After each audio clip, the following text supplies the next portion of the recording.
Good evening and welcome to our second episode of our second season of Seeds of Justice. My name is Matthew Baird. I'm the Director of the Asian Research Institute for Environmental Law.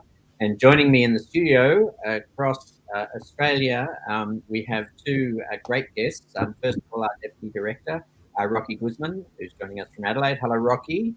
Hi, Matthew. Hi. And our special guest, Atinti Vitagne, Nge, who is an Associate Director of the Environmental Law Program and a professor at the Elizabeth Howell School of Law at Pace University in New York. She's also on the Secretariat of the IUCN Academy of Environmental Law. And we had her as a guest interviewed by Rocky at the opening reception of the 19th Annual Colloquium for Environmental Law. So, Achinti, welcome back. Well, thank you so much for having me back. So what we thought we'd do today is just think about the colloquium, which ended, I guess, 2 weeks ago, or at least a week and a half ago, after a very cold Brisbane week. But it was certainly a really extraordinary experience. I mean, I think Rocky identified when he was talking with Professor Amanda Kennedy, who was, in addition to being the co-chair of the Academic and Pedagogy Teaching Committee of the Academy, was also the host for the Academy at Queensland University of Technology. And it was a blended session, so it was an innovative way of bringing together people in person, but also around the region. And I think, Rocky, you were certainly thrown into the deep end with the blended learning because you chaired one of the first blended learning sessions. Before I get to the questions that I've got, I wanted to ask you, what was it like, chairing the first session of the blended learning colloquium, which was the first time the colloquium has actually been as this blended learning within person and on the web. How was it? Well, Matthew, it was quite surreal having to do it blended after more than 2 years of doing it exclusively online. But eventually, I got the hang of it, and I was the very first one, the guinea pig, so to speak.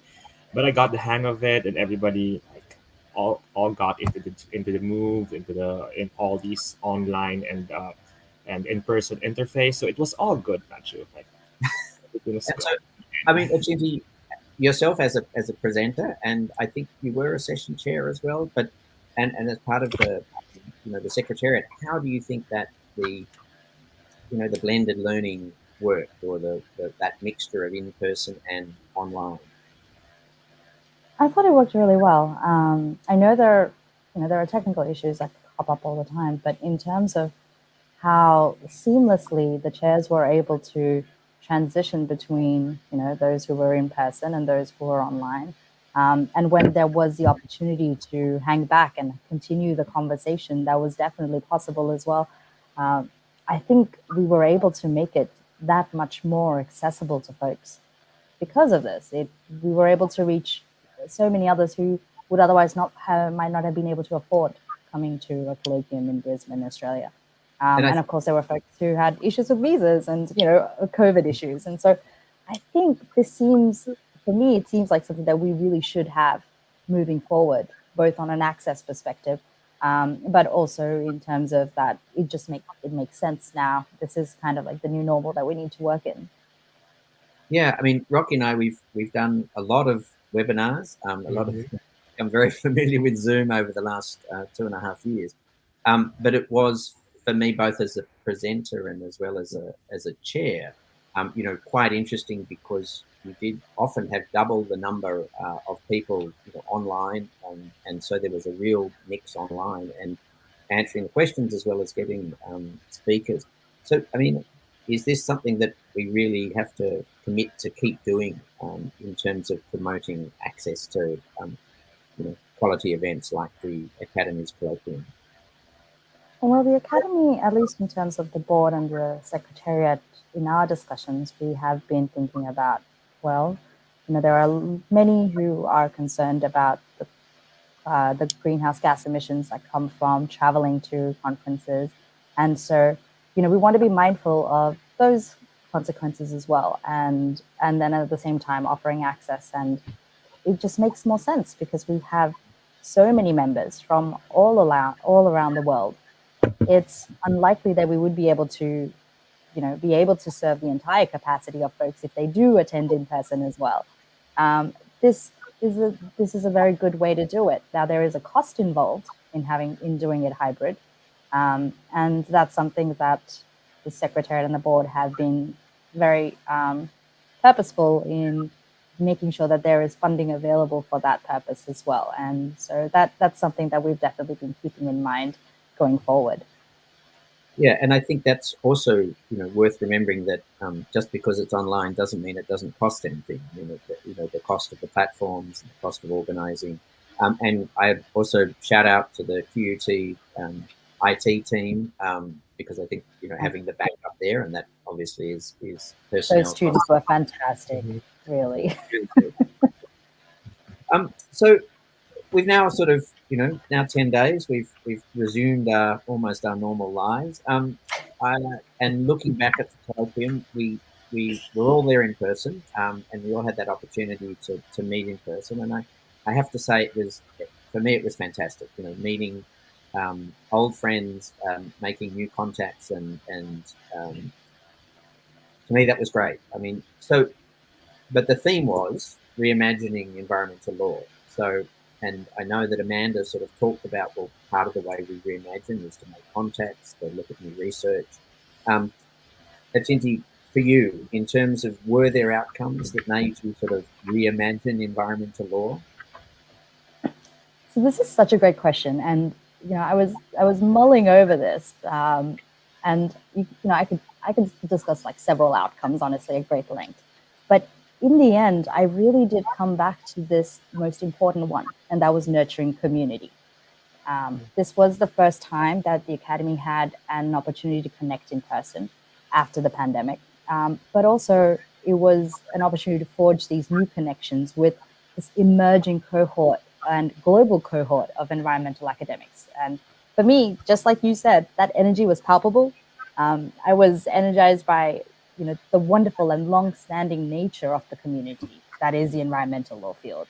You know, I had, I'm 20 years in and not having had that kind of lengthy experience with the field yet, but meeting some of the Academy's originators like Ben Bohr and legends like Chief Justice Brian Preston and Judith Preston who were present, but also actively participating. Now, this really struck home for me, especially now in an age where environmental law conferences, they are abundant and virtual access is pretty much provided. Imagine how valuable that the Academy and the Colloquium has been for these environmental legends, and that it still retains value, so much so that they were still willing to invest an entire week of their time to come out for it. So I think that was something that really struck for me. Then I was also energized by the fact that there are some really dedicated individuals who involved, such as Amanda Kennedy, of course, but folks like Paul Martin, Bob Percival, Tina Palaniti, and my co-secretariat Bill Piamate, who attend year in, year out. And they have done so much behind the scenes, just trying to keep the sense of community going virtually, sharing events, sharing activities, sharing successful projects that folks are doing.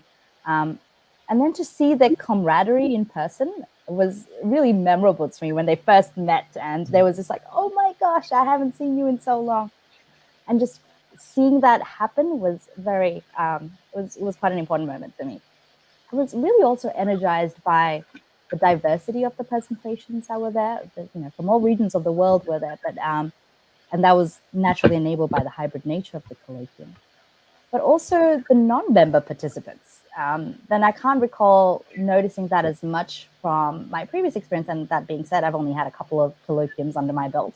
But having folks like yourselves from Ariel, the ADB, IUCN, and UNEP, I think you all brought these invaluable perspectives from practice that I think was really important for the colloquium, especially in also developing that community sense. And the last was I was really energized by the emerging generation of academics that were there, from early professors to PhD students, as well as just law students who attended. They presented, they engaged with the academy, and they felt uplifted enough to want to stay connected with the academy. And many of them expressed that sentiment to me. And I thought that was amazing. So knowing that this community exists, that even though they may feel, impatient, rejection, incensed by like the inadequacies of environmental law, they've still persisted. They've been encouraging each other, sharing knowledge, collaborating, being there for each other, and showing that kind of compassion that we need in this time of common uncertainty and concern.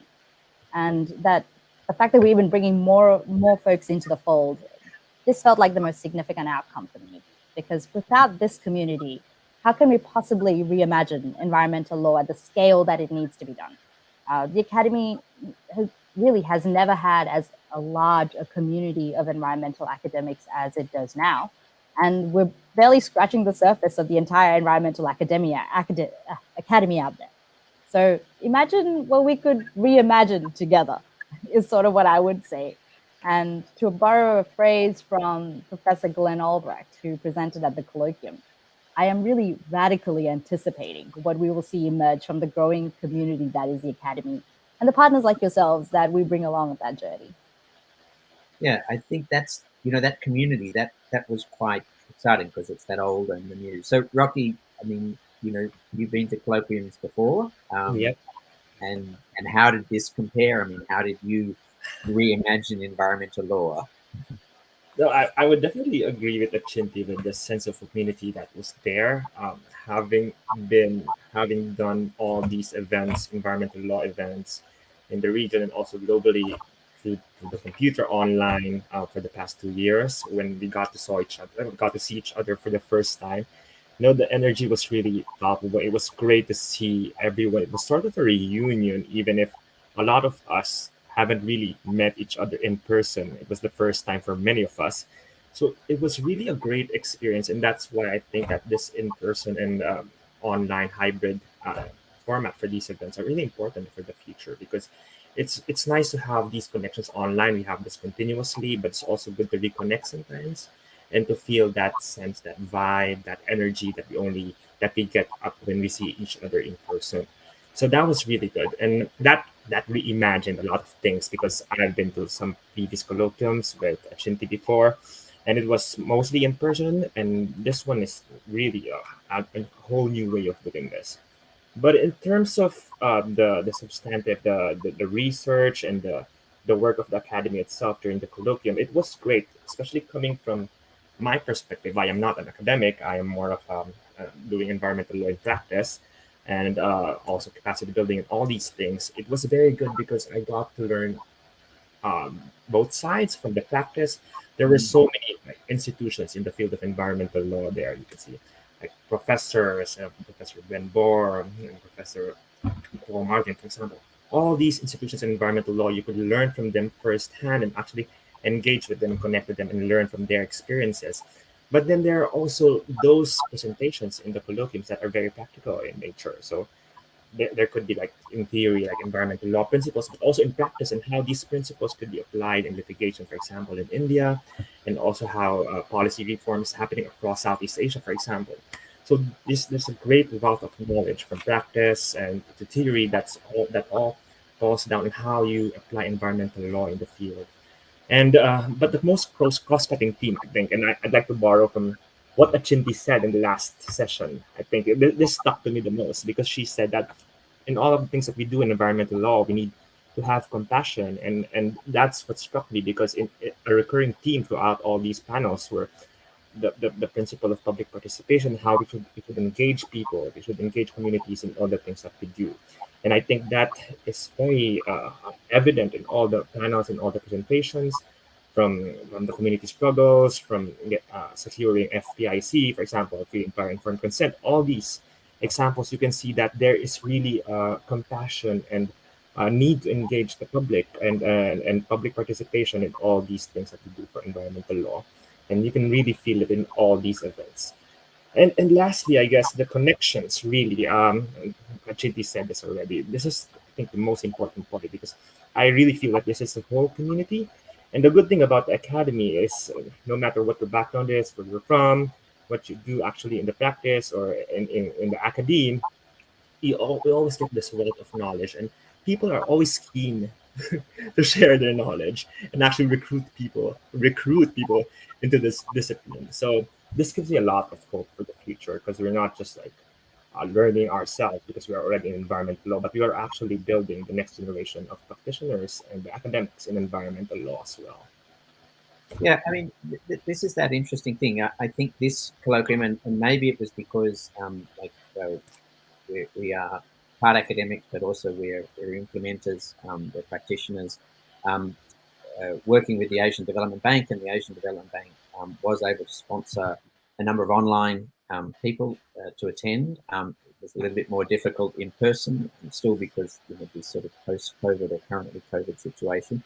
And also UNEP and Dr. Georgina Lloyd Rivera spoke very much about the Montevideo 5 program, which is the UN environmental law program and how that fits.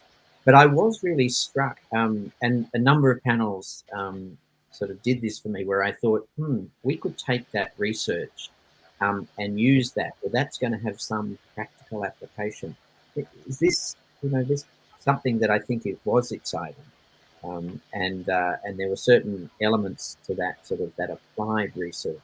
But there were also some things which are really just very interesting to listen to. I mean, I listened to the art and law, which was more just about making sure we value what we're trying to protect, and stay a little bit optimistic along the way. So do you think, I mean, in terms of those research topics, Rocky, you have your oceans background, and oceans equity, were there, apart from your panel, or maybe your presentation, was there a lot on oceans that in terms of research that's out there and that's going to impact on your work over the next year? Yeah, yeah, there were a lot of oceans topics. There was a plenary one on oceans, and also there were about 2 to 3 panels specifically on oceans as well. So it was very good to like reconnect with these people as well online and in person, and it's great to know that we're doing similar things as well, but in very different contexts. But the aside from the oceans, the thing that really struck me is not a research panel actually, Matthew. It was the teaching environmental law panel. I think that was for me the most memorable, and it gave me with a sense of hope and optimism in what we're doing in environmental law.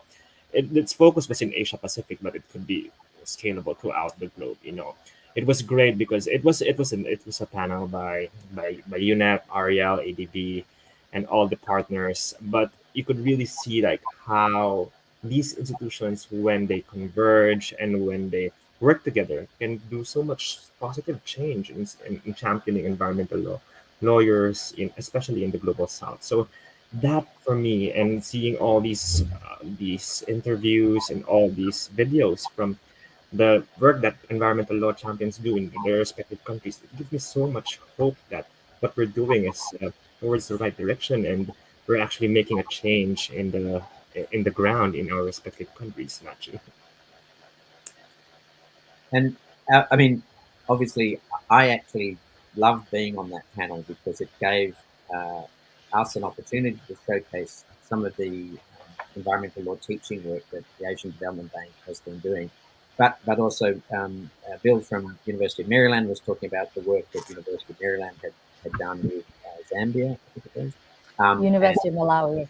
University of Malawi, sorry, and that also, and Bryony Eels was talking about the judicial training capacity development program that the Asian Development Bank does, which partly relates to the great work that the academy has done on pedagogy, and shouting out to um, the work that has been done by Amanda Kennedy and her co-chair, who's known just as Coaching at the moment. But the work that has been done on pedagogy and learning, because I think we're still learning how to respond to the changing nature, not only of sort of COVID, but also people who are relying on a smartphone to learn, or a tablet to learn, and that's obviously a challenge both in teaching environmental law as well as applying it. So, Achinti, what was the sort of one of the, or a few of the research um, topics or environmental law topics that struck you during the colloquium? Well, I have to agree. I mean, as a teacher myself, I found that session was absolutely outstanding. But not to hop on about the same subject. Maybe I can now. I'll touch on something else. Some of the other ones that really struck a chord with me. One was that opening plenary, actually. Mm. The way that it delved into Indigenous worldviews, ecocentric perspectives, multidisciplinary concepts, and kind of looking into more holistic pathways to reimagine environmental law. I thought it set this perfect undercurrent for the next few days for me, because it was constantly just kind of percolating through my mind as I went through all of it. And I really enjoyed that. And the other, like some of the a few presentations that really you know were important for me in terms of like my own research, but as sort of just kind of thoughts that I'd been having in the process of as I was teaching environmental law, kind of working with students and the kind of issues that they themselves are grappling with, where they want to have this kind of positive sense, but at the same time they feel like knocked back against the kind of current governance system that we have, and which I think kind of really came out in that closing plenary as well, the sort of the dejection and sense of helplessness that we sometimes feel. But I found a particular affinity with Professor Anastasia Telesetsky's call for more public-heartedness in how we present our laws and policies. So basically, what Rocky was referring to again before, injecting a little bit more compassion into the way our governance frameworks exist. My eyes were kind of opened by the multitude of participation and access issues that were emerging in the presentations from a lot of the developing country members that we had. I was kind of shocked by Professor Paul Martin and Andrew Lawrence's presentation, which showed how little positive effect that environmental duties can have when not combined with all these other conditions that needed to be there. And, it had me thinking, going, because sometimes we're always having this concept of, rights or duties, which one should we be doing? Should we be doing both, or should we present more on the other? And I'd been kind of gravitating towards this, like maybe we need to be focusing more on duties because rights is so self-interest focused. And just having that presentation really had me going, okay, I need to reimagine that all over again. But I love this. This is one of the things about the academy, because they bring both not just like qualitative analysis, but this quantitative analysis aspect as well. And then, I was also spurred on by Professor Ben Boer's like consistent call, and I mean consistent call throughout the colloquium, for a focus on the intersection of environmental law and human rights, which you and many of your colleagues have presented on and turned out to be a very recurring theme in this colloquium. And I mean, the first episode we did for Seeds of Justice, Natalia was speaking to me about what we do with the Asian Research Institute for Environmental Law, and I spoke about compassion. Charles Birch, who was an Australian ecologist and philosopher, eco-philosopher, talked about regaining compassion for humanity and nature. And so for me, hearing people talk about a compassionate law, or the role of compassion in our legal system, which of course is a legal system, so it is essentially very normative. But I thought that was also the challenge of the opening session. It said, well, it doesn't have to be. You've got to look at all of these things, emerging notions of the environment or ecocentrism, issues of Indigenous people, lack of participation of women, engagement with vulnerable communities, and yeah, are the laws working? Are we actually saving the planet? And we've just had just last week, the Australian State of the Environment report has been released, which paints a damning picture of neglect, which is not just over the last 10 years of the last government, but the last 30 years of previous governments of whatever nature. And so we need to re-emerge and re-energize ourselves for further action.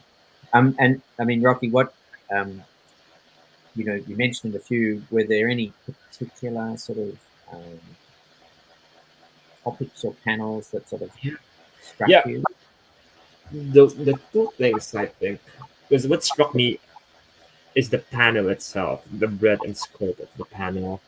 The first one is in climate litigation, which is one of the first panels, I believe.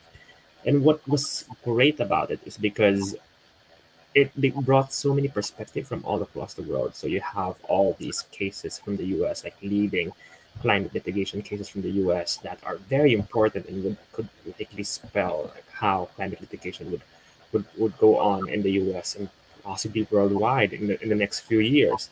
And then you juxtapose it with these other cases. There was from New Zealand, which is on the other side of the world, and also there are the cases in Southeast Asia as well. So all these different regions of the world, you could see that there are so many parallels that you could draw from all these practitioners, from all these legal precedents that are being developed in all corners of the world, and you can just compare that and the wealth of knowledge that you can get from all these cases when you apply it. For example, in other cases that have yet to really campaign for climate litigation, for example, it's huge the value of that you could get from these cases.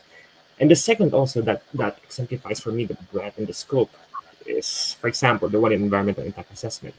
I know, Matt, you were there, but because there are so many levels, you discuss, for example, at the regional scope, so that gives a very macro approach on how to strengthen EIA, for example, in Southeast Asia. But then you could also see the granular issues in the EIA, for example. I believe these are presented on the EIA and the issues on policy reform and actually engaging people in the Philippines for all these infrastructure projects. And you could see how there's really a connection that you could draw from all these different levels of governance at the regional level, at the national level, and down to the local level. So you could see like there are so many perspectives that you can draw from all these different levels, from all these different places, and that's what's good about these panels and the colloquium itself. Is you can get ideas from all over the world and from all levels of governance, and it's great to have these and to actually be discussing about these with all these experts in the room. And I think, I mean, that panel, where Rose Lisa was talking really about the the Philippines experience in the context of the broader.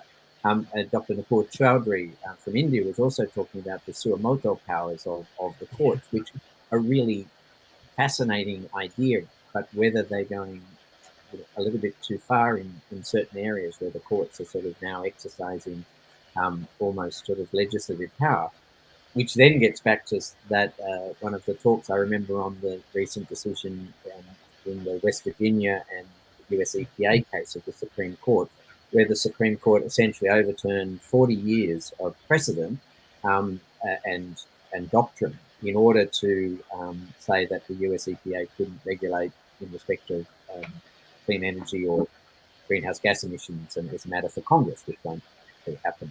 And that, of course, is a massive challenge now for the US, because if it can't be done through regulation, will it be done at all, or does it then fall down to sort of some presidential directive? So, yeah, I like you. I just thought there were so many of those where you sat back and thought, how does this all connect? Because there were so many really exciting presentations and papers. But there was one issue that did seem to be lacking, not partly because it was in Australia and Australia's visas could prove a problem, plus of course the cost and the distance, um, which is partly offset through the use of the blended learning. But the I guess the engagement of the Asia Pacific within both the academy and within um, the colloquium, um, partly because that's obviously where Rocky and I, we focus our attention on the Asia Pacific. And it's also where there seem to be some barriers in terms of getting institutions to join the academy. There were presentations, online, but in person, we were very limited, unfortunately, in terms of representation from Asia and the Pacific. And I know this is something we talked about. Ben Bohr, Professor Ben Bohr, was the Seeds of Justice 2 weeks ago, said he wants 1,000 new institutions to be members. But at Tinti, how, in terms of that representation, and Rocky as well, do you think that what are some of the steps or the messages that we could do, and more importantly, how can we engage both the institutions and universities in the region? And so we were having this discussion, I think, after the colloquium as well during one of the evening sessions, and it's there's definitely ways where we can encourage our Asia Pacific friends to join us, but at the same time, we're also forgetting that they are not solely environmental academics. Many of them have a second job that they can't leave, or they have other commitments. And so there are those kinds of things that we're not necessarily taking into account or those externalities that we don't have the opportunity to even take into account. But I think one of the ways that the academy does try um, to help that is by having, every second, every other year we'll try and have it in a developing country. We try and provide funding for institutions that are based in some of the regions where we have not had a colloquium in the past, or in countries that we have not had a colloquium in the past, and to really encourage them to apply. That will help them with the funding, and give them a fair amount so that they can hold a colloquium there, which means that folks who are in that region can then commute in a much far, without as much of an access barrier that we had that folks have to come to Australia. And let's be fair, getting to Australia is not easy for anyone in the world, let alone getting out of it sometimes. So, Australia, I think, is a special case, and I am not at all, like, in one way, I wasn't surprised that not a whole lot of folks weren't able to come in that sense. But at the same time, it was unfortunate that, we didn't have as many. One thing I will be working on, at least within the Secretariat, is working with those, you know, Asian institutions that we do have already to try and have them kind of be an introducer of the Secretariat to other institutions and their contacts. Because really, the best way that we can get to know another institution and be able to tell them is to have one of their own colleagues in that same country who is an institutional member, to tell them about it, and then have us help them join the academy and see the benefits with it. Another idea that we are toying with, and we need to get this going, is to offer free membership for a year for certain developing countries to join, so that they can get an experience of the academy, see what it's like, get the benefits, and then go, okay, this makes sense. Why uh, um, we should be part of it, and hopefully that'll get it. And then the last part is teaching capacity. So if we keep boosting up our work in that space, I think we will continue to engage the regions like the Asia Pacific, the African region, the Latin American region, where we are very much low on in terms of geographical diversity of the membership. That's somewhere that we can really build on. Right. Yeah. And for me, I think I feel very strongly on this, Matthew, actually, because as one of the handful of representatives from Asia, and actually, I think maybe the only one from Southeast Asia, if I'm not mistaken, Mm. it was there was really a lack of perspectives from the global south. Maybe just in this particular colloquium, in other colloquia, have been a lot more representatives from the global south, but because of so many circumstances, as Cynthia said, it's quite difficult to actually get to Australia. But I think, having said that, it's also important for the academy and for institutions, organizations doing environmental law to make a conscious effort to actually engage people and environmental lawyers, academics, practitioners from Asia Pacific, for example, and especially developing countries, developing states, which do not have the resources to actually engage more in a more deep way with the academy. So I think there should be more engagement and more resources that could be channeled into making sure that their voices are heard on the table.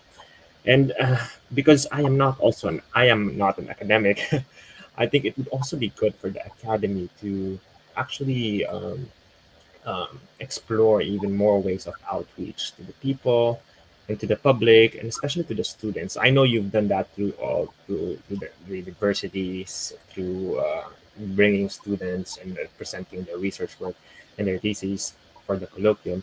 But there are so many other people, so many students in particular, who are interested in the field of environmental law. I've seen this in the past 2 years with Ariel when we have all our events, and the students are number one. they're always the most number of participants in each of our events. So you could see that there's so much interest, and if only even if you could only get like a percentage of that student body and law students like working for environmental law in the future, then that could make a huge difference, especially in developing country context. So it'd be good to have this outreach, making sure that there are interfaces of environmental law using the expertise and the resources of the academy with other organizations as well. And the last thing I would say is that what the academy is really doing well, and which was very evident to me in this past colloquium, is that it's a great platform for all these organizations, for all the interested parties to work together. And I think that's what the colloquium did, for example, with the teaching environmental law initiative, where it brought for the first time, or the first time in a long time, a lot of parties that are working together in this field, from the AD, from the UNEP, for example, and the academy itself, and they actually have these conversations that are very enriching because of this collaborative environment that we were at last week. So it's good to have all these platforms available, and I think that the academy is in a very good position to provide that platform, being the foremost academy and platform for academics, and to actually connect it with practice in environmental law in Asia Pacific. So I think that's where the academy comes in, and it's a very important role to forge the rule of environmental law in the Asia Pacific in the future. No, these are wonderful suggestions, Rocky, and they're definitely things that are looking into additional ways to connect with all our members. Like I'm toying with the idea of a new LinkedIn group where we can actually have, because right now, the academy is very focused on member institutions, right? That's really how, and we rely on an individual at each member institution to spread the word amongst their community, but that's not always happening. And that's partly because, everyone's time and things, inboxes just kind of get overloaded and you miss things. So I think one way is definitely using all these social media platforms to start connecting individually with some of the professors and the academics and the practitioners who want to engage in the academy but are not hearing about it. They're not hearing about the grants that we offer. They're not hearing about the fast ways, the easier ways that they can get to the academy, to the colloquiums, or even the grant opportunities that we provide for research. And so making sure that they get that information. And I think part of that is going to be individually making a connection with all of them, like the secretariat and the individual. And so, it's a big task. And Professor Benboer has tasked us with something very big. So I'm going to get working on it. But it'll be just like environmental law, a slow and steady, but incremental progress that's going to happen. With a sense of urgency that we also heard. Yes, exactly. A little rapid fire, a little bit of fire under the. Yeah. Yeah. And I thought, as we started, there was a great roll up, about 100 people. There was certainly over 100 papers over the 5 days. There was so much excitement and enthusiasm, both sort of online and in person. But it was also, the opportunity of showcasing the trainers and the work done on environmental law, training was due to sort of, the vision of the academy, and Ben Boer and Rob Fowler, and a number of other people at the academy who really pushed that and worked with ADB to establish that Train the Trainers, which is now sort of ongoing. So that's been really exciting. It's also to acknowledge that leadership. But as we emerge from COVID and the challenges, that's also something that I think we need to we can work out how we're going to address that, because as you say, it's really up to individuals, and they are busy people. They might be full-time employed and part-time academics, and they've got busy schedules and so forth. So it's providing that level of support. Look, Atinti, thank you very much. We've run out of time. Rocky, thank you so much. I would like to sort of say to everyone, the great thing about the IUCN Academy and the colloquium is it does bring together so many really interesting ideas and really different points in research where we can look at some of the, this high research discussions and considerations, but also, a lot of novel applied opportunities to use this in the future, and above all, how to engage our students. And I think that's the point Rocky made. How can we get our students to be engaged in the academy and in Southeast Asian environmental law, which will certainly be a challenge. So, Cindy, thank you so much for being on our show again, and thank you, Rocky, for being with us today. We will be doing another two more Seeds of Justice next month, so please stay tuned to the Facebook announcements and the other announcements, and we will be having a very interesting discussion next month, because we're looking at environmental courts and tribunals, and we have some work going on with the Asia Pacific Centre for Environmental Law. Um, uh, but for me, at this point of time, I would like to say thank you very much for listening to our Seeds of Justice, and we look forward to seeing you next time when we meet. And once again, also thanking our technical team, Colleen, Pum, Paolo, Angelo, and Gladys. So thank you all very much indeed, and see you next time on Seeds of Justice. Thank you. Thanks for a great conversation. Bye. Bye, Judy. Bye, Rocky. Bye.